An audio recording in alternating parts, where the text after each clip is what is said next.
Hello everyone, I hope आप सब बढ़िया होंगे। तो चलिए स्टार्ट करते हैं। आज का जो टॉपिक है वो है चैप्टर हमारा केमिकल काइनेटिक्स। और मेरे बारे में आप सब जानते हैं कि मेरा नाम क्या है। मेरा नाम है सूरज।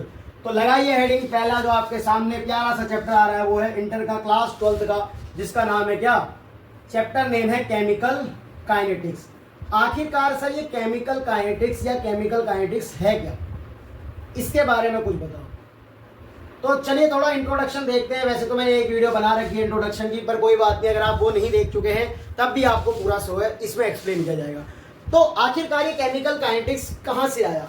देखो आपने क्लास 11 पढ़ा। हाँ सर क्लास 11 पढ़ा। वहां पे हमने इक्विलिब्रियम नाम का चैप्टर पढ़ा था। इक्विलिब्रियम से ना आपने के इक्विलिब्रियम की वैल्यू निकाली थी। अगर आपको के इक्विलिब्रियम पता था तो उससे आपको ये नॉलेज थी कि एक्सटेंट ऑफ रिएक्शन कितनी हो रही है, ये पता चल रहा था। बहुत बढ़िया। तो सर मैं तो केमिकल काइनेटिक्स पढ़ने आया हूं, आप इक्विलिब्रियम क्यों बता रहे हो। देखो किसी चैप्टर को स्टार्ट करने पर पहले उसका पुराने चैप्टर से क्या रिलेशन था, आखिरकार ये चैप्टर क्यों बना, उसके बारे में जानना जरूरी है। तो आपने जब इक्विलिब्रियम पढ़ा था ना, वहां पे आपको ये पता था कि अगर के इक्विलिब्रियम की वैल्यू पता है तो आपको इक्विलिब्रियम चैप्टर ये बताता है कि एक्सटेंट ऑफ रिएक्शन कितना है। फिर आपने सर थर्मोडायनेमिक्स पढ़ा था। क्या बात कर रहे हो, कभी थर्मो की बात कर रहे हो। अगर आप एनसीईआरटी खोलेंगे ना, ये आपको वहां पे बता रहा है। इसके इंट्रोडक्शन की शुरुआत भी यही से हुई है। थर्मोडायनेमिक्स ने आपने एक टर्म दिया था जिसको बोलता था स्पॉन्टेनियस, कि कोई रिएक्शन स्पॉन्टेनियस है तो वो क्या होगी, फास्ट होगी। ये दो चीजें बताती थी कि कोई रिएक्शन कैसे चलेगी या कैसे आगे बढ़ेगी। यानी कि के इक्विलिब्रियम से आपको ये पता चल जाता था कि एक्सटेंट ऑफ रिएक्शन ज्यादा, और थर्मोडायनेमिक्स आपको ये बता देती थी कि अगर रिएक्शन स्पॉन्टेनियस है तो तेज होगी। ये दोनों क्या है, किसी रिएक्शन को डिफाइन करने में कैपेबल थे कि रिएक्शन डिफाइन कर सकते थे। बट केमिकल काइनेटिक्स की जरूरत क्यों पड़ी फिर। केमिकल काइनेटिक्स की जरूरत इसलिए पड़ी क्योंकि थर्मोडायनेमिक्स का ये मानना था कि पहले कोई ब्रांच नहीं थी केमिकल काइनेटिक्स। थर्मोडायनेमिक्स का मतलब ये था कि अगर स्पॉन्टेनियस रिएक्शन है तो क्या होगी, वो फास्ट होगी, ऐसा इसने कहा था। पर बाद में पता चला कि all spontaneous reaction fast reaction नहीं होती। क्या मतलब, जैसे कि आपने सुना होगा कि जो कार्बन डायमंड होता है, कार्बन के एलोट्रॉप्स होते हैं। ये कार्बन जो है ना हमेशा कई सारे एलोट्रॉप से मिलता है, जिसमें तीन आपने पढ़े होंगे, ऐसे तीन ही हैं, एक कार्बन डायमंड, एक कार्बन ग्रेफाइट और एक फुलरीन के बारे में पढ़ा होगा। कार्बन डायमंड कार्बन ग्रेफाइट में कन्वर्ट होता रहता है।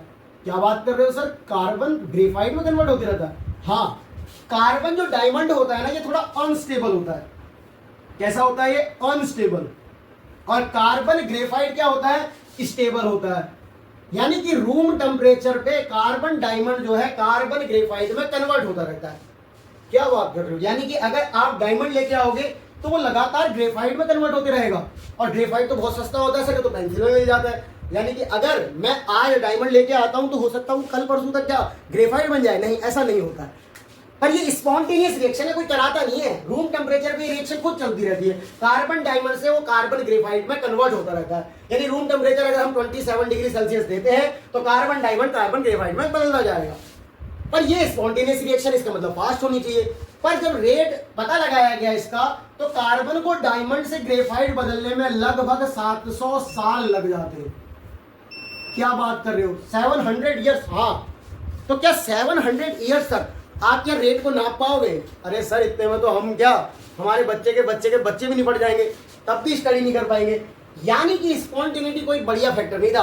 वो ये नहीं बता पा रहा था कि स्पॉन्टेनियस है कि हम जो है ना कि 700 साल थोड़ी रुकेंगे, ये तो बहुत धीरे हो गई। ऐसी लोहे पे जंग लगना भी आपने सुना होगा, वो भी स्पॉन्टेनियस होता है, कोई लगाने थोड़ी बैठता है। यानी कि ये स्पॉन्टेनियस रिएक्शन भी, हर रिएक्शन फास्ट नहीं होती। तो केमिकल काइनेटिक्स की क्या जरूरत थी। देखो अब रिएक्शन चल रही है, रिएक्शन किस स्पीड से चलेगी उसके लिए जरूरत पड़ी। यानी कि उसकी स्पीड को बताने के लिए एक ब्रांच लाई गई जिसको बोला केमिकल काइनेटिक्स। तो केमिकल काइनेटिक्स की डेफिनेशन लिखेंगे, branch of physical chemistry, branch of physical chemistry. Physical chemistry की ऐसी ब्रांच जो डील करती है किसके संग, deals with rate of reaction. यानी कि रिएक्शन की क्या रेट होगी या स्पीड होगी, रेट ऑफ रिएक्शन, एंड और क्या sir, and factors affecting it, factors affecting it. यानी कि उसको कौन से ऐसे फैक्टर है जो अफेक्ट करेंगे और रेट किस तरह से वेरी करेगा, ये कौन डील करता है, तो ये डील करता है केमिकल काइनेटिक्स। केमिकल काइनेटिक्स में जो ये केमिकल काइनेटिक्स वाला जो वर्ड है, ये ग्रीक वर्ड है जिसमें काइनेसिस का मतलब होता है क्या कहते हैं, स्पीड के बारे में। तो आपको पता चल गया कि ये ब्रांच ऑफ फिजिकल केमिस्ट्री है जो कि डील करती है rate of reaction and factors affecting it. अब इसमें जो पहला टॉपिक है वो है टाइप्स ऑफ रिएक्शन, कि टाइप्स ऑफ रिएक्शन क्या होती है। और सर थोड़ा और इंपॉर्टेंस बता दो केमिकल काइनेटिक्स की, और क्या इंपॉर्टेंस है। देखो आपको अगर केमिकल काइनेटिक्स यानी स्पीड की नॉलेज नहीं होती, आपकी एनसीईआरटी में एक एग्जांपल है देखना। देखो अगर आप पढ़ लिख के डॉक्टर बनते हैं और डॉक्टर प्रोफेशन में केमिकल काइनेटिक्स का आना बहुत जरूरी है। क्यों जरूरी है सर, देखो जो डेंटिस्ट होता है वो क्या करता है, मसूड़ों में फिलिंग करता है, डेंटल फिलिंग। आप एनसीईआरटी चेक करना, एक एक लाइन कवर हो रही है। डेंटल फिलिंग में डॉक्टर को ये पता होता है कि मैंने जो मसूड़ों में उसके क्या कहते हैं सीमेंट नहीं, मतलब जो भी मसाला भरा है उसको सूखने का समय कितना है, तभी तो डॉक्टर बताता है कि आपको 3 से 4 दिन तक लिक्विड डाइट पे रहना है। और दूसरा, इसी से ये काइनेटिक्स की नॉलेज से आप ये बता सकते हो कि कभी पेशेंट को दवाई दोगे तो वो दवाई का इफेक्ट कितनी देर तक है। और भी एग्जांपल देखो, मेंडल ने जो है, ग्रेगोर जॉन मेंडल ने मटर के प्लांट पे एक्सपेरिमेंट किया था, क्योंकि उनको ये पता था कि वो एक ही जनरेशन में या एक ही ईयर में अपनी 2-3 पीढ़ियां कर देता है, जिससे कि उन्हें ये पता था कि उसकी स्पीड ज्यादा है। अगर उनको स्पीड की नॉलेज नहीं होती यानी काइनेटिक्स की नॉलेज नहीं होती तो वो तो बरगद के पेड़ में एक्सपेरिमेंट करते हैं और उनके बच्चे के बच्चे के बच्चे के बच्चे यानी कहते हैं हमारे परदादा के परदादा ने ये एक्सपेरिमेंट चलाया था और अब रिजल्ट निकल पाए। यानी कि काइनेटिक्स का नॉलेज होना बहुत जरूरी है। तो अब टाइप्स ऑफ रिएक्शन में पहली रिएक्शन होती है वेरी फास्ट रिएक्शन। ऐसी रिएक्शन जो वेरी फास्ट हो यानी बहुत तेज हो उसको बोलते हैं क्या, वेरी फास्ट रिएक्शन। सर ये वेरी फास्ट रिएक्शन से क्या मतलब है, ऐसी रिएक्शन जिनको होने में टेक्स 10⁻⁻14 सेकेंड फॉर कंप्लीशन, यानी इसको कंप्लीट होने में 10⁻⁻14 सेकेंड लगते हैं। इस प्रकार की रिएक्शन को क्या कहते हैं, वेरी फास्ट रिएक्शन कहते हैं। ये ऐसी कौन सी रिएक्शन होती है सर, इस प्रकार का जो एग्जांपल है वो है आयनिक रिएक्शन। सर ये आयनिक रिएक्शन क्या होता है, ऐसी रिएक्शन जिसमें आयन इन्वॉल्व हो। अच्छा उनको आयनिक रिएक्शन कहते हैं। हाँ तो जितनी भी आयनिक रिएक्शन होंगी वो कैसी होंगी सर, आयनिक रिएक्शन एग्जांपल होंगी वेरी फास्ट रिएक्शन का। यानी आपकी पलक जब तक झपकेगी ये 2, 3 से 4 बार रिएक्शन कर जाएगी। आप अंदाजा लगा के देखो, अगर मैं 1/100 भी करता हूं तो यानी ये 0.01 सेकेंड आता है, पर ये तो 1/14 मतलब 10⁻14 है, यानी कि ये तो बहुत छोटी वैल्यू होगी, इतने कम टाइम पे रिएक्शन हो जा रही है, तो ये वेरी फास्ट रिएक्शन होती है। दूसरा होता है सर वेरी स्लो रिएक्शन। अब वेरी स्लो रिएक्शन क्या मतलब है, वेरी स्लो रिएक्शन मतलब इतनी धीरे हो रही है कि ऐसा लग रहा है कि ना के बराबर ही हो रही है। क्या बात कर रहे हो, हाँ इसको होने में सम डेज भी लग सकते हैं, अच्छा मैनी ईयर्स भी लग सकते हैं। अरे ये तो गजब बात कर रहे हो सर, मेनी ईयर्स लग रहे हैं। हाँ कौन सी ऐसी रिएक्शन है सर, ऐसी रिएक्शन अभी पढ़ी थी हमने, कार्बन डायमंड जो है ग्रेफाइट में कन्वर्ट होते रहता है। अच्छा कार्बन ग्रेफाइट में, और ये होने में कितना साल लगता है सर, 700 साल लग सकता है। तो ये रिएक्शन वेरी स्लो होती है। और कोई एग्जांपल है, लोहे में जंग लगना, लोहे में जंग लगना, लोहे में जंग लगना भी क्या होती है, स्पॉन्टेनियस प्रोसेस होती है। कोई ऐसा थोड़ी कि लगाने बैठता है, लगाना ही लिख दिया सॉरी, लगना क्या मतलब है, जैसे कि आपने लोहा लिया, लोहे का सामान लिया, उस लोहे के सामान को जब आप देखते हो उसमें जंग तो अपने आप लगती है समय के साथ, पर ये भी बहुत धीरे धीरे होती है, तो इसको बोलते हैं वेरी स्लो रिएक्शन। ओके, क्या इस चैप्टर में आप वेरी फास्ट रिएक्शन के बारे में पढ़ेंगे, उसका रेट निकालेंगे? नहीं, इस चैप्टर में हम वेरी फास्ट रिएक्शन का रेट नहीं निकाल सकते यार। जिसके होने में ही 10⁻⁻14 सेकंड लग रहा है उसको आप कैसे देख सकते हो? नहीं, ये वाली रिएक्शन इंपॉर्टेंट नहीं है इस चैप्टर में, हम इसके बारे में तो नहीं पढ़ेंगे। वेरी स्लो रिएक्शन के बारे में भी नहीं पढ़ेंगे। तो सर वेरी स्लो रिएक्शन के बारे में भी नहीं पढ़ेंगे, आपके पास 700 साल का टाइम है क्या? बाई चांस आप दवाई बना रहे हैं और किसी दवाई का ट्रायल जो होता है सबसे पहले चूहों पे किया जाता है। हाँ सर, चूहों पे किया जाता है। कभी सोचा है क्यों किया जाता है? चूहों पे करने का कारण इसलिए था क्योंकि चूहों का जो लाइफ स्पैन होता है ना वो 2 से 3 साल का होता है, ऐसे 2 साल का ही होता है। 2 साल में उनकी प्रोसेस निपट जाती है। तो आप कोई दवाई बनाएंगे तो उसके 2 साल के अंदर में सारे इफेक्ट पड़ सकते हैं। अब वही दवाई आप कछुए को खिलाओ और 400 साल बाद उसकी दवाई बन के आए तो कैसा लगेगा सर? समझ ही नहीं आएगा, यानी मजा नहीं आ रहा सर। यानी ये रिएक्शन में हम यहाँ नहीं पढ़ेंगे, इतना टाइम थोड़ी है हमारे पास, 700 साल यही थोड़ी करते रहेंगे। यानी कि हमें वेरी स्लो रिएक्शन नहीं पढ़नी। तो सर पढ़ना क्या है फिर हमें? जब वेरी फास्ट पढ़नी नहीं है, वेरी स्लो पढ़नी नहीं है, तो क्या पढ़ूं मैं क्या करूं, मर जाऊं? नहीं, इसके लिए आप पढ़ोगे, क्या पढ़ोगे सर? Moderate reaction. इस चैप्टर में हमें पहले पता चला पढ़ना क्या था और क्या नहीं पढ़ना था। ये नहीं पढ़ना था सर, तो सर मेरे को ये पढ़ाया क्यों? अरे चैप्टर का इंट्रोडक्शन भी तो जरूरी था भाई, पहले पता भी तो होना चाहिए तबाही की क्या नहीं पढ़ना है। तो सर ये तो मुझे पता चल गया क्या नहीं पढ़ना है। अब मुझे ये बता दो मुझे पढ़ना क्या है इसमें। अच्छा बताएंगे, रुको जरा सब्र करो। यानी अब हमें पढ़ना क्या है उसके बारे में बात करते हैं। तो अब हम पढ़ेंगे मॉडरेट रिएक्शन के बारे में। अच्छा मॉडरेट रिएक्शन, ये मॉडरेट रिएक्शन क्या होती है? मॉडरेट रिएक्शन ऐसी रिएक्शन होती है ना जिसको होने में कम टाइम लगता है। कम टाइम सर मतलब यानी कि 10 की घात महीने 14 नहीं, वो तो आयनिक रिएक्शन होती है, पागल वो नहीं पढ़ते। इसको होने में लगभग 1 आवर या कुछ मिनट्स, या 1 आवर तो नहीं, जरूरी नहीं है कि 1 घंटा, कुछ मिनट्स में भी हो सकता है। आवर्स लिख देता हूँ, मिनट्स, और ज्यादा से ज्यादा 1 दिन, इससे ज्यादा नहीं होगा। तो इसको बोलते हैं मॉडरेट रिएक्शन। 1 दिन तक तो हम रुक सकते हैं ना यार। मॉडरेट रिएक्शन जैसे जितने भी आपने गैसियस रिएक्शन पढ़ी है वो सब आपकी मॉडरेट रिएक्शन में हो गई। मॉलिक्यूलर रिएक्शन इन सॉल्यूशन, ये भी इसमें हो गई। यानी कि जैसे आपने ये वाली गैस मतलब ये वाली रिएक्शन पढ़ी है, N2 gas plus 3H2 gas gives 2NH3 gas, इसका रेट निकाल लिया। ठीक है सर, इसके बारे में हम पढ़ेंगे। यानी कि हम मॉडरेट रिएक्शन को इस चैप्टर में पढ़ेंगे, और इसमें भी क्या पढ़ेंगे, इसके भी बारे में हम पढ़ेंगे रेट ऑफ रिएक्शन के बारे में। अच्छा रेट ऑफ रिएक्शन, सर इतनी देर से रेट ऑफ रिएक्शन कर रहे हो, एक बार मुझे बता दो कि ये रेट ऑफ रिएक्शन होता क्या है, कोई बताओगे? हाँ तो सुनो, यहाँ पे जो रेट ऑफ रिएक्शन है वो रिएक्शन का रेट है। इसमें क्या नई बात है, वही तो चीज आपने बोल दी। सुनो, रेट जो होता है यहाँ पे, रेट जो है किसी के पैसों की बात नहीं चल रही है कि वो 5 रुपए 10 रुपए, ये 5 रुपए रेट है उसका 10 रुपए रेट है, ये नहीं बात चल रही है। यहाँ रेट जो है ना वो स्पीड से मतलब कर रहा है। क्या बात कर रहे हो, कभी रेट कभी स्पीड। यहाँ पे जो रेट है वो स्पीड है, यानी स्पीड की बात हो रही है रिएक्शन में, और वो रेट किस तरह से चेंज हो रहा है। अब आपने केमिकल रिएक्शन पढ़ी, N2 gas plus 3H2 gas gives 2NH3 gas. Sir इसमें ये स्पीड क्या इसमें स्पीड का क्या मतलब है? इसमें देखो कुछ रिएक्टेंट के मोल होंगे, इनिशियली इसके कुछ मोल होंगे, इसके भी कुछ मोल होंगे, और यहां से वो चेंज होकर इधर पहुंच गए। यानी कि इसमें रिएक्शन में कुछ टेम्परेचर कांस्टेंट होगा, प्रेशर कांस्टेंट होगा। बेसिकली चेंज क्या हो रहा होगा इसमें, इसकी चेंज हो रही होगी कंसंट्रेशन। ओके, जैसे इसके इनिशियली कुछ मोल होंगे वो कन्वर्ट हो गए इस मोल में, यानी कि इसके कंसंट्रेशन में चेंज आ रहा है। तो रेट ऑफ रिएक्शन में हम बेसिकली पढ़ेंगे क्या, कंसंट्रेशन चेंज के बारे में पढ़ेंगे। अच्छा, और रेट लगते ही क्या कहते हैं, यहाँ पे एक फैक्टर आएगा जिसके रेस्पेक्ट में हम चेंज देखेंगे। तो इसका जो फॉर्मूला निकल के आता है वो आता है चेंज इन कंसंट्रेशन,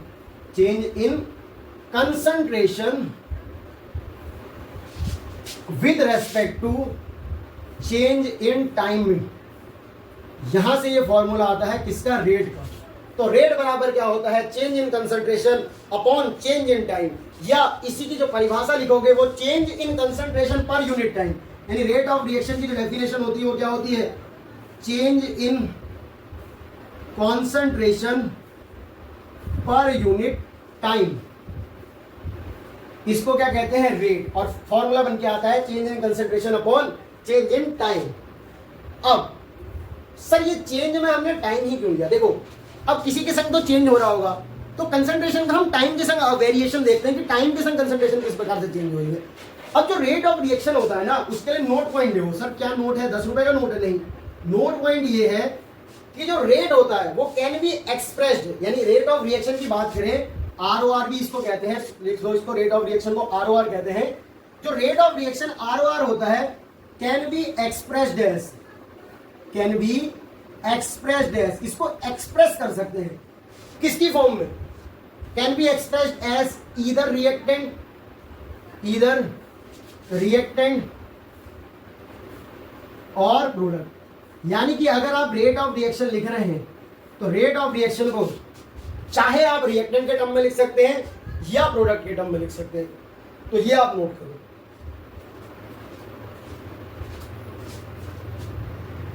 हमने रेट तो पढ़ लिया, ठीक हो गया। अब ये रेट ऑफ रिएक्शन से हम करेंगे क्या, देखो रेट ऑफ रिएक्शन से ना आप कोई केमिकल रिएक्शन लिखेंगे, उससे आप उस रिएक्शन का रेट ऑफ रिएक्शन निकालेंगे। अब सर जब रेट या स्पीड की बात होती है वो तो 2 प्रकार की होती है। मैंने कहा हाँ, कौन कौन सी होती है, एक तो जैसे आपने स्पीड पढ़ा तो एवरेज स्पीड होती है, एक और होती है इंस्टेंटेनियस स्पीड। ऐसे ही जो रेट ऑफ रिएक्शन में जो रेट होता है ना वो भी 2 प्रकार का होता है। क्या बात कर रहे हो, अच्छा 2 प्रकार का होता है, कौन कौन सा? पहला तो होता है एवरेज रेट ऑफ रिएक्शन, और दूसरा होता है इंस्टेंटेनियस रेट ऑफ रिएक्शन। पहले हम एवरेज रेट ऑफ रिएक्शन की बात करेंगे कि रिएक्शन का एवरेज रेट क्या है। तो हेडिंग लिखोगे एवरेज रेट ऑफ रिएक्शन, या इसको शॉर्ट में क्या लिखेंगे, आर एवरेज। सर ये आर एवरेज होता क्या है? देखो जब एवरेज की बात करते हैं तो एक टाइम इंटरवल को लेके चलते हैं या टाइम ड्यूरेशन को लेके चलते हैं। क्या मतलब, जैसे कि आप क्या कहते हैं, मान लो आपके पास मोटरसाइकिल है और लड़कियां हैं तो उनके पास स्कूटी है, मोटरसाइकिल भी हो सकती है, ऐसी बात नहीं है। आप जब स्पीड खींचते हैं, अपना एक्सेलेरेटर खींचते हैं, तो क्या होता है, आपने देखा होगा वहां पे दो प्रकार की स्पीड होती है। अगर आपके पास इलेक्ट्रॉनिक वाली मोटरसाइकिल या कुछ भी है जिसमें कुछ इलेक्ट्रॉनिक्स मीटर करके लगा होता है, तो उसमें देखना दो प्रकार की स्पीड देखने को मिलती है। एक जब आप खींचते हैं स्पीड को और उसी क्षण देखें तो एक जो होता है ना, वो स्पीड बढ़ती हुई दिखती है कि अगर एकदम से 50 हो गई, 55 हो गई, 51 हो गई, 53 हो गई। और एक जो नीचे आती है उसको बोलते हैं क्या, एवरेज स्पीड। जब स्पीडोमीटर में देखते हैं आप, जिस क्षण में देख रहे हैं और स्पीड का जो चेंज देख रहे हैं, वो तो होती है इंस्टेंटेनियस स्पीड। मान लो आपने यहां से चलना शुरू किया और यहां आपका घर है और इस घर के बीच में दूरी होगी कुछ, मान लिया मैंने, ठीक है। आपकी जो क्या कहते हैं स्पीड है, वो पूरी जर्नी के दौरान यहाँ पे आप चलना शुरू करते हैं 0 मिनट से लेके 2 मिनट तक, और जब ये 2 या 3 मिनट जितना भी मान लो 5 मिनट तक चल रहे हो लगातार, और आपकी जो एवरेज स्पीड आती है वो पूरे रास्ते को तय करने में 10 मीटर पर सेकेंड आती है। 10 मीटर पर सेकेंड, या 10 नहीं मानते हैं, मान लो 8 मीटर पर सेकेंड आती है, ठीक हो गया। अब इस क्या पूरी जर्नी में आप 8 मीटर पर सेकेंड की स्पीड से लगातार चलेंगे? नहीं। आपने मान लो इस 5 मिनट के टाइम इंटरवल में एक बार आपका मन करा मैं घड़ी देखता हूं 3 मिनट 20 सेकेंड में, आपने घड़ी देखी, उसमें आपकी स्पीड थी 5 मीटर पर सेकेंड। अच्छा, फिर आपका मन करा एक बार मैं देख लेता हूं 4 मिनट 21 सेकेंड में, आपकी स्पीड थी 6 मीटर पर सेकेंड। तो ये तो बीच बीच में चेंज हो रही है। क्या पूरी इंटायर जर्नी में 8 मीटर पर सेकेंड से चलेंगे? नहीं। आपने जब देखा कि आपकी बीच बीच में स्पीड अलग अलग है, पर आपने जब एवरेज निकाला तो वो आया कितना, 8 मीटर पर सेकेंड का। क्या पूरी जर्नी में आप 8 मीटर पर सेकेंड की स्पीड से चले? हो सकता है किसी बीच में आप 8 मीटर पर सेकेंड से भी चले हो, या 10 से भी चले हो, या 20 से भी चले हो, तब आपका एवरेज आया है 8 मीटर पर सेकेंड का। पर किसी क्षण में स्पीड अलग भी हो सकती है, यानी स्पीड 2 प्रकार की होती है, एवरेज और इंस्टेंटेनियस। उसी प्रकार से जो रेट होता है वो भी 2 प्रकार का होता है। एक होता है एवरेज रेट, तो एवरेज रेट का जो फॉर्मूला निकल के आता है वो आता है change in concentration with respect to time interval, यानी change in concentration over a time interval को क्या कहते हैं, average rate of reaction. Change in concentration over a time interval, उसको क्या कहते हैं, उसको कहते हैं रेट ऑफ रिएक्शन। तो इसका फॉर्मूला क्या बन के आएगा, इसका फॉर्मूला बन के आएगा change in concentration, R average कहते हैं इसे, या कैपिटल आर से भी लिख सकते हो या स्मॉल आर से। इससे पहले जो हमने रेट ऑफ रिएक्शन पढ़ा था वहां पे हमको ये फॉर्मूला था आर बराबर change in concentration upon change in time था। अब देखो किसी भी चेंज को किससे दिखाते हैं ये बताना भूल गया था मैं। चेंज को 2 टर्म से दिखाते हैं, एक होता है डेल्टा, इसको बोलते हैं डेल्टा। ये जो डेल्टा होता है ना, ये लार्ज टाइम इंटरवल को दिखाता है, लार्ज टाइम को या लार्ज किसी भी चीज को। तो एवरेज के लिए हम यहाँ पे डेल्टा लगाएंगे, ठीक है। और स्मॉल चेंज को दिखाते हैं डी से, ये स्मॉल चेंजेस के लिए होता है, ये इंस्टेंटेनियस में बात करेंगे। और अब चेंज है मतलब कि अगर इसके हिसाब से देखोगे तो यहां से फॉर्मूला आएगा change in concentration upon change in time interval का। तो लेट इनिशियल कंसंट्रेशन किसी की कुछ होगी और फाइनल कुछ होगी, तो चेंज हमेशा फाइनल माइनस इनिशियल होता है, यानी कि जो फॉर्मूला आएगा वो क्या आएगा, C2 minus C1 upon T2 minus T1, यानी कि delta C upon delta T आ जाएगा। यानी कि हमारे पास जो रेट का फॉर्मूला होता है, रेट ऑफ रिएक्शन का फॉर्मूला होता है वो delta C upon delta T होता है। अगर एवरेज है तो डेल्टा आएगा, अगर इंस्टेंटेनियस है तो D आएगा। उसके ऊपर भी बात करते हैं। अब एवरेज में हम बात कर लेते हैं। मैंने बोला था कि जो रेट ऑफ रिएक्शन होता है उसको रिएक्टेंट के टर्म में भी लिखते हैं और प्रोडक्ट के टर्म में भी लिखते हैं। तो ये मैंने जो एवरेज रेट ऑफ रिएक्शन लिखा है, अब इसको एवरेज रेट ऑफ रिएक्टेंट लिखेंगे और एवरेज रेट ऑफ प्रोडक्ट लिखेंगे। आइए सीखते हैं कैसे लिखते हैं। तो पहली हेडिंग इसमें लगाइएगा एवरेज रेट ऑफ रिएक्टेंट, मतलब रिएक्शन में इन टर्म्स ऑफ रिएक्टेंट। पहले क्योंकि रेट ऑफ रिएक्शन दोनों के रूप में लिखा जाता है, चाहे वो रिएक्टेंट के रूप में लिखो या प्रोडक्ट के रूप में। आप पहले रिएक्टेंट के रूप में लिखेंगे और फिर प्रोडक्ट के रूप में लिखना सीखेंगे। तो लिखो in terms of reactant, in terms of reactant. जब आप रिएक्टेंट के टर्म में बात करेंगे तो क्या होगा सर, रिएक्टेंट क्या होता है सर, टाइम के संग डिक्रीज होता है, घटता है। जैसे अगर मैं एक ग्राफ बनाऊं कंसंट्रेशन वर्सेस टाइम का, मैंने वाई एक्सिस पे क्या ले लिया सर, कंसंट्रेशन ले ली, और एक्स एक्सिस पे मैंने टाइम ले लिया। यानी टाइम के संग कंसंट्रेशन किस प्रकार से चेंज हो रही है। जब टाइम बराबर 0 था तो रिएक्टेंट का कुछ क्या कहते हैं, स्टार्टिंग में अमाउंट होगा, नेट अमाउंट ये है। जैसे जैसे टाइम बीतेगा रिएक्टेंट टाइम के संग डिक्रीज होते जाएगा, घटते जाएगा, यानी जो रिएक्टेंट का ग्राफ है वो कुछ इस तरह से आएगा। यानी कि टाइम के संग जो है कंसंट्रेशन लगातार चेंज हो रही है और घटती जा रही है। दो पॉइंट काटो, मान लो एक टाइम इंटरवल मैंने T1 लिया जिसपे इसकी कंसंट्रेशन C1 है, और एक टाइम इंटरवल मैंने इस पे लिया T2 जिसकी कंसंट्रेशन उस समय पे C2 थी। तो देखो ये कंसंट्रेशन टाइम T2 पे है C2, और टाइम T1 पे इसकी कंसंट्रेशन C1 है, और रिएक्टेंट इस तरीके से डिक्रीज होते जा रहा है। तो अगर आप इन टर्म्स ऑफ रिएक्टेंट बात करें तो रिएक्टेंट क्या हो रहा है सर, डिसअपियर हो रहा है। यानी कि आप मेरी नजरों से डिसअपियर हो जाइए, हट जाइए, मतलब ये रिएक्टेंट टाइम के संग डिक्रीज हो रहा है। इसीलिए इसको क्या बोलते हैं इन टर्म्स ऑफ रिएक्टेंट में, average rate of disappearance. Average rate of disappearance यानी रिएक्टेंट जो होता है ना वो टाइम के संग घटता जाता है, और इसके लिए ROD लिखते हैं। ROD मतलब रेट ऑफ डिसअपियरेंस, यानी इसको क्या बोलते हैं ROD। और रेट का मतलब मैंने बताया था change in concentration with respect to time. तो आप क्या करोगे, ROD एवरेज निकालने के लिए आप फॉर्मूला लगाओगे, कौन सा वाला सर, वही वाला, change in concentration upon time interval. Change in concentration में final concentration minus initial concentration, C2 minus C1 upon T2 minus T1। Sir रख दिया, बहुत बढ़िया। पर सर एक चीज देखने को मिलेगी कि रिएक्टेंट तो टाइम के संग घट रहा है, यानी उसकी कॉन्सेंट्रेशन टाइम के संग डिक्रीज हो रही है। हाँ सर, टाइम के संग डिक्रीज हो रही है, मतलब C2 की वैल्यू C1 से बड़ी होगी छोटी होगी, क्या होगी sir, C1 greater than C2 होगा या C1 लेस देन C2 होगा। Sir C1 greater than C2 होगा, तो फिर इसका अंतर क्या आएगा, ये वाला देखो, ये दोनों बात सही है क्या, नहीं ये बात गलत है सर, ये वाली बात सही है कि C1 ग्रेटर देन C2 है, यानी कि C2 माइनस C1 की वैल्यू तो सर नेगेटिव आ जाएगी, और रेट तो नेगेटिव होता नहीं है, स्पीड यानी आपकी वेलोसिटी नेगेटिव होती नहीं है। वेलोसिटी मतलब तो डायरेक्शन होता है। जैसे आप मोटरसाइकिल चला रहे हैं और आपने स्पीड खींची 5 मीटर पर सेकंड, 10 मीटर पर सेकंड, पर जो आपकी एवरेज स्पीड आएगी, ये तार गिर गई है भाई, लाइट की बहुत, अरे चल कोई नहीं, इतना उजाला भी काफी है। तो जब आपकी स्पीड जो होती है ना वो नेगेटिव तो होती नहीं है, मतलब आप ऐसा थोड़ी कि गाड़ी की स्पीड खींचते हो और गाड़ी की स्पीड एक बार जब 0 कर देते हो और गाड़ी पीछे भागने लगती है, ऐसा नहीं होता है। वो तो जब आप पीछे की तरफ चलाते हो तब होता है, पर ऐसा नहीं कि गाड़ी अपने आप पीछे पीछे भाग जाए। तो रेट तो नेगेटिव होता नहीं है। तो रेट को नेगेटिव से बचाने के लिए इसके आगे लगाते हैं माइनस का साइन, और ये मॉड लगा देते हैं, यानी कि ये क्या होगा, देखो फाइनल माइनस इनिशियल नेगेटिव भी आएगा, तो वो कैसा हो जाएगा, आगे नेगेटिव से मल्टीप्लाई होकर पॉजिटिव हो जाएगा, यानी कि ये माइनस का delta C upon delta T हो जाएगा। बहुत बढ़िया। तो यहां से जो ROD एवरेज आया वो क्या आता है, minus delta C upon delta T आता है सर। अब इस माइनस का क्या क्या यूज है, पहला एक तो नेगेटिव साइन का यूज है कि ये रेट को पॉजिटिव करने का काम करता है, रेट को पॉजिटिव करने का काम करता है, बहुत बढ़िया। दूसरा क्या काम है इसका, सर ये नेगेटिव साइन और क्या बताता है, नेगेटिव साइन हमको ये बताता है कि ये डिसअपियर हो रहा है, यानी ये रिएक्टेंट है। आपको कभी पहचानने में दिक्कत हो, कभी रिएक्टेंट आपको रिएक्शन में ना दिया हो ऐसे, और आगे आपको रेट का रिएक्शन का मतलब एक्सप्रेशन लिख के दिया हो जहां पे आपको माइनस साइन लगाया है, तो उस माइनस साइन से समझेंगे कि ये रिएक्टेंट की बात हो रही है, यानी ये रिएक्टेंट के डिसअपियरेंस को बताएगा कि रिएक्टेंट टाइम के संग घट रहा है, रिएक्टेंट के डिसअपियरेंस को बताता है।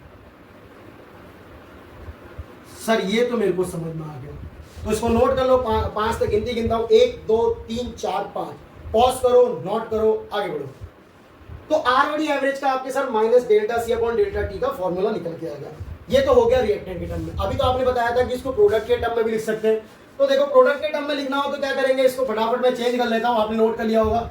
यहाँ पे मुझे रेट ऑफ रिएक्शन ऐसे रहने देंगे, ये हो जाएगा इन टर्म्स ऑफ प्रोडक्ट। देखो क्या क्या चेंज है, मेरे पास तो तरीका है, आपके पास, आप ऐसे कॉपी में तो नहीं मिटा पाओगे अगर पेन से लिख रहे हो तो। अब इन टर्म्स ऑफ प्रोडक्ट है तो ये डिसअपियर थोड़ी होगा, प्रोडक्ट तो टाइम के संग बनेगा, यानी ये एवरेज रेट ऑफ अपीयरेंस हो जाएगा।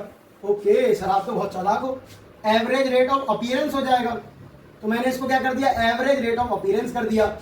अब ग्राफ का नेचर बदल जाएगा, ये ग्राफ इस समय घट रही थी कंसंट्रेशन, पर अब बढ़ेगी, यानी कि ये ग्राफ जो है थोड़ा सा चेंज होगा, इसमें मॉडिफिकेशन होंगे। वो क्या होंगे, वो कुछ इस प्रकार से होंगे। देखिए ग्राफ का जो नेचर है, पहले तो ग्राफ तो वही बनेगा कंसंट्रेशन और टाइम का, ये कंसंट्रेशन और ये टाइम है। अब जब कंसंट्रेशन और टाइम का ग्राफ बनाएंगे तो चेंज ये आएगा कि रिएक्टेंट से जो प्रोडक्ट बना है वो प्रोडक्ट स्टार्टिंग में मान लो 0 था, टाइम टू 0 पे इसकी कंसंट्रेशन 0 थी और जैसे जैसे टाइम बढ़ा उसकी कंसंट्रेशन बढ़ती गई। एक टाइम इंटरवल ले लिया मैंने कि ये एक T1 है जिसपे इसकी कंसंट्रेशन C1 है और एक टाइम ले लिया मैंने T2 जिस समय इसकी कंसंट्रेशन क्या थी, C2 थी। टाइम T1 पे इसकी कंसंट्रेशन C1 है, टाइम T2 पे इसकी कंसंट्रेशन C2 है। तो एवरेज रेट ऑफ अपीयरेंस को क्या लिखेंगे, देखो रेट ऑफ अपीयरेंस बोल रहे हैं तो इसको बोलेंगे RO एवरेज। तो RO एवरेज क्या होगा, वही करोगे C2 minus C1 upon T2 minus T1, पर इस बार C2 बड़ा है C1 से, यानी कि ये वैल्यू तो अपने आप पॉजिटिव आएगी, पर आप नेगेटिव साइन लगाएंगे तो नेगेटिव साइन से गड़बड़ी हो जाएगी। क्या गड़बड़ी होगी कि रेट नेगेटिव आने लग जाएगा। इसका मतलब रेट ऑफ अपीयरेंस में माइनस साइन नहीं आता है। यहाँ पे आप पॉजिटिव लगा सकते हो, ये आपकी मर्जी है, पर ना भी लगाओ तब भी आपको ऑलरेडी अंडरस्टूड है कि वैल्यू तो पॉजिटिव आएगी। यानी कि यहाँ पे जो रेट ऑफ अपीयरेंस आएगा वो क्या आएगा, प्लस का delta C upon delta T या delta C upon delta T. यहाँ पे नेगेटिव साइन नहीं आएगा इसलिए मैं मिटा देता हूँ। तो आर ओ एवरेज बराबर क्या आ जाएगा, आर ओ एवरेज बराबर delta C upon delta T आएगा। तो आर ओ ए एवरेज का जो मतलब आपके सामने फॉर्मूला है वो ये है। यानी कि मुझे ये पता चल गया कि रेट ऑफ रिएक्शन जो हमने लिखा था change in concentration upon change in time, जिसको delta C upon delta T लिखा था नोट से पहले, वहां पे प्लस माइनस का साइन लगा दो क्योंकि रेट जो है ना वो plus minus delta C upon delta T होता है। ये तो था एवरेज रेट ऑफ रिएक्शन की बात। अब हम बात करेंगे किसके बारे में, एवरेज रेट ऑफ रिएक्शन के बाद हम बात करेंगे इंस्टेंटेनियस रेट ऑफ रिएक्शन। इसको नोट करो और इंस्टेंटेनियस को समझते हैं। तो 5 तक गिनती गिनता हूं, 1 2 3 4 5। तो अब इसको मिटा देते हैं और इंस्टेंटेनियस रेट के बारे में बात करते हैं, इंस्टेंटेनियस रेट ऑफ रिएक्शन। तो आखिरकार सर ये इंस्टेंटेनियस रेट ऑफ रिएक्शन क्या होता है, तो हेडिंग लगाइए इंस्टेंटेनियस रेट ऑफ रिएक्शन। दूसरी हेडिंग है इंस्टेंटेनियस। अब सर ये इंस्टेंटेनियस की बात कर रहा है। इंस्टेंट क्या होता है, उसी क्षण, ताक्षणिक, ताक्षणिक इंस्टेंटेनियस रेट ऑफ रिएक्शन। जब टाइम इंटरवल को आप छोटा कर दे, पहले टाइम इंटरवल बहुत लार्ज था, पर जैसे ही आप इतने बड़े टाइम इंटरवल को इतने छोटे में ले आए, मान लो आपका टाइम इंटरवल 0 से 2 मिनट का था, आपने टाइम देखा 1 मिनट 20 सेकंड 0.11 ऐसे करके देखा, यानी 1 मिनट 20 सेकंड में देखा, उस समय आपकी स्पीड कुछ और थी, 1 मिनट 22 सेकंड में आपकी कुछ और थी, यानी कि आपने टाइम इंटरवल को छोटा करते करते इंस्टेंट में ले गया। तो इसको बोलते हैं इंस्टेंटेनियस रेट ऑफ रिएक्शन। इसमें भी रेट मैंने बताया था, प्रोडक्ट के टर्म में भी लिख सकते हो, रिएक्टेंट के टर्म में लिख सकते हो। तो पहले हेडिंग लगाओ इन टर्म्स ऑफ रिएक्टेंट। अगर आप रिएक्टेंट के टर्म में बात करेंगे तो रिएक्टेंट क्या होता है, टाइम के संग डिक्रीज होता है, यानी कि रेट ऑफ डिसअपीयरेंस लिखोगे, यानी आरओडी, पर अब एवरेज नहीं लगाओगे, आरओडी इंस्टेंट लगाओगे। अच्छा, वही काम करो, एक ग्राफ बनाओ कंसंट्रेशन टाइम का, ये कंसंट्रेशन है और इस एक्सिस पे टाइम है। ग्राफ का नेचर वही होगा कि टाइम के संग कंसंट्रेशन डिक्रीज होगी। स्टार्टिंग में ये हमने एक पॉइंट माना था C1 टाइम T1 पे और एक पॉइंट माना था C2 टाइम T2 पे, तो ये तो था लार्ज डिफरेंस। अब इसको छोटा करते जाओ टाइम इंटरवल को। मान लो मैंने किसी इस टाइम इंटरवल में देखा और इस टाइम पे हमने पूछा कि इसकी रेट ऑफ डिसअपीयरेंस क्या है। तो जब हम इंस्टेंट की बात करते हैं ना, तो किसी को एवरेज से इंस्टेंट बनाने के लिए उस पर स्लोप खींचा जाता है, टेंजेंट खींचा जाता है।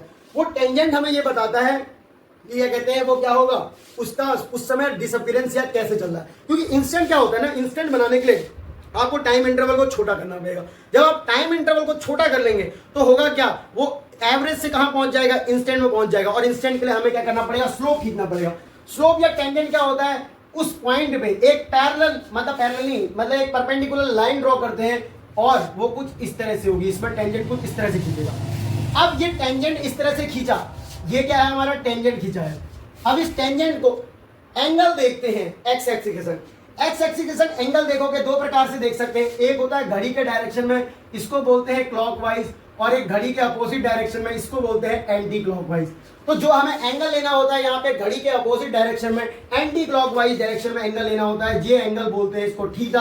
और ये थीटा आपको देखने से पता चल रहा होगा कि ये 90 से बड़ा है कि छोटा है। देखो कई बहुत सारी दिक्कतें होती है, लोगों को पता ही नहीं चलता। तो देखो ये एंगल, जब ये एक्स एक्सिस के संग 90 डिग्री का एंगल बनाए तो ये परपेंडिकुलर हो जाएगा, 90 है, और इससे यहाँ वाले एंगल जितने भी होंगे वो 90 से छोटे होंगे और ये वाले एंगल 90 से बड़े होंगे। तो इसका नेचर कुछ इस तरह से है, यानी कि ये 90 से तो बड़ा एंगल लग रहा है, और जब 90 से बड़ा एंगल हो जाता है, स्लोप का मतलब क्या होता है, स्लोप का मतलब होता है सर tan थीटा। स्लोप मतलब क्या होता है, tan थीटा। और जब tan ऑब्ट्यूज एंगल करे, यानी एंगल जब tan में 90 से बड़ा होता है तो tan थीटा की वैल्यू नेगेटिव होती है सर, यानी कि स्लोप इसका नेगेटिव होगा। तो मैं क्या करूं सर, ये आप जो बता रहे थे वो बताओ। तो अगर आपने इंस्टेंट में कन्वर्ट करना है किसको, क्या कहते हैं, एवरेज रेट को, तो आपको क्या करना होगा, टाइम इंटरवल को छोटा करना होगा। तो यानी आरओडी इंस्टेंट निकालने के लिए आपको जो आरओडी एवरेज था ना, उसमें आपको क्या करना पड़ेगा, उसका टाइम छोटा करना पड़ेगा, यानी कि लिमिट करनी पड़ेगी delta T is tend to 0। इसका क्या मतलब है, यानी आपने टाइम इंटरवल को बहुत छोटा कर दिया, limit delta T extend to 0, यानी टाइम में बिल्कुल 0 सेकंड का अंतर है सर। तो ये जो आपका delta C upon delta T था ना, रिएक्टेंट में क्या होता है, माइनस लगता है, ये किस में कन्वर्ट हो जाएगा, माइनस का डीसी अपॉन डीटी में, जो कि होगा tan थीटा के बराबर, और इसी को क्या कहेंगे, slope of tangent, slope of tangent कहेंगे। बहुत बढ़िया, स्लोप ऑफ टेंजेंट कहते हैं। अब इस स्लोप ऑफ टेंजेंट से हमें क्या समझ में आया सर, आपने बोला tan थीटा नेगेटिव, यानी रेट नेगेटिव, क्योंकि स्लोप ही यहाँ पे किसको बताएगा, रेट को बताएगा।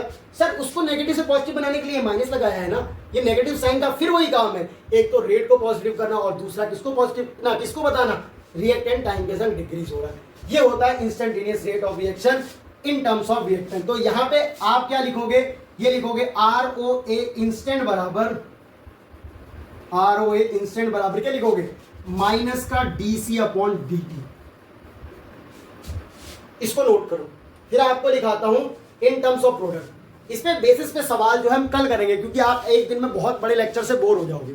ये पार्ट 1 और पार्ट 2 के फॉर्म में भी आएगा और चैप्टर कंटिन्यू होगा। तो ये लिख लो इन टर्म्स ऑफ रिएक्टेंट, और बात करते हैं इन टर्म्स ऑफ प्रोडक्ट की। तो इसको मैं मिटा देता हूं इन टर्म्स ऑफ प्रोडक्ट। वही चीज है, ग्राफ का नेचर थोड़ा सा चेंज होगा, और ये माइनस DC अपॉन DT की जगह प्लस DC अपॉन DT आ जाएगा। वो कैसे आएगा देखते हैं। देखिए फिर से ग्राफ बनाओगे वही कंसंट्रेशन और टाइम का, ये है कंसंट्रेशन और ये है टाइम। जैसे जैसे टाइम बढ़ेगा कंसंट्रेशन चेंज होगी। प्रोडक्ट क्या होता है, टाइम के संग अपीयर होता है, जैसा कि पहले बताया था। ग्राफ जो है इस तरह से ही बनेगा। आपने क्या किया था, एक पॉइंट काटा था C1 टाइम T1 पे और एक C2 करा था टाइम T2 पे, ये था। अब इस यहाँ पे ये देखो प्रोडक्ट इस तरह से बनता जा रहा है। फिर वही करोगे, टाइम इंटरवल को छोटा करोगे। मान लो मैंने इस पॉइंट पे खींचना है, मतलब बताना है, तो मैं क्या करूंगा, इस पॉइंट पे एक परपेंडिकुलर लाइन ड्रॉ करूंगा, तो ये कुछ इस तरह से जाएगी। और आपको ये पता है वेक्टर में पैरेलल शिफ्टिंग अलाउड होती है। आपने क्या करा, इसको ऊपर लेगा और यहाँ से एक्स एक्सिस से एंगल देखा। अब ये एंगल कैसे, एंटी क्लॉकवाइज डायरेक्शन में थीटा एंगल देखा। ये थीटा एंगल पॉजिटिव है नेगेटिव है बताओ सर। ये थीटा एंगल देखो 90 से तो छोटा है, और tan की वैल्यू 90 से छोटी होती है तो रेट पॉजिटिव होता है, यानी यहाँ पे माइनस साइन का कोई जरूरत नहीं है। तो यहाँ पे जो आपका इंस्टेंटेनियस रेट ऑफ रिएक्शन में इन टर्म्स ऑफ प्रोडक्ट लिखोगे, तो इन टर्म्स ऑफ प्रोडक्ट ये क्या होगा, अपीयर होगा। और जब अपीयर होगा तो यहाँ पे आप क्या लिखोगे, ROA इंस्टेंट बराबर प्लस का DC अपॉन DT, वही क्या होगा आपका स्लोप ऑफ टेंजेंट होगा। तो ये ROA एवरेज हो गया। पर आपको मैं आपकी खुशखबरी के लिए बता दूं कि ये वाले सवाल इंस्टेंटेनियस से कम आते हैं। इस चैप्टर में जो हमें ज्यादातर डील करना है वो एवरेज रेट के बारे में बात करना है। इसीलिए मैं कहीं पर डेल्टा की जगह DC भी लिख दूं या D की जगह डेल्टा भी लिख दूं ना, वो सेम ही होगा, क्योंकि इस चैप्टर में हमें बेसिकली इंस्टेंटेनियस पे सवाल नहीं करने हैं। ऐसे स्लोप पे तगड़े क्वेश्चन आपके उसमें नहीं आएंगे। यार फिजिक्स भी तो पढ़नी है, मैथ भी तो पढ़नी है, केमिस्ट्री में ही सब पढ़ लोगे तो दिक्कत हो जाएगी ना। इसीलिए क्या कहते हैं, ये वाले सवाल नहीं आते। अब हमने रेट ऑफ डिसअपीयरेंस भी निकालना सीख लिया, रेट ऑफ अपीयरेंस भी निकालना सीख लिया। नेक्स्ट लेक्चर में हम रेट ऑफ रिएक्शन को अच्छे से करेंगे कि रेट ऑफ रिएक्शन किस तरह से होता है, और रिलेशन बताएंगे, find the relation between ROD, ROA and ROR के ऊपर। तो बनिए रहिएगा, आप बोर ना हो जाएं, इसलिए मैं लेक्चर को यही करता हूं समाप्त। पढ़ाई करते रहें, ऑल द वेरी बेस्ट। मिलते हैं आपसे नेक्स्ट लेक्चर में, तब तक के लिए बाय बाय।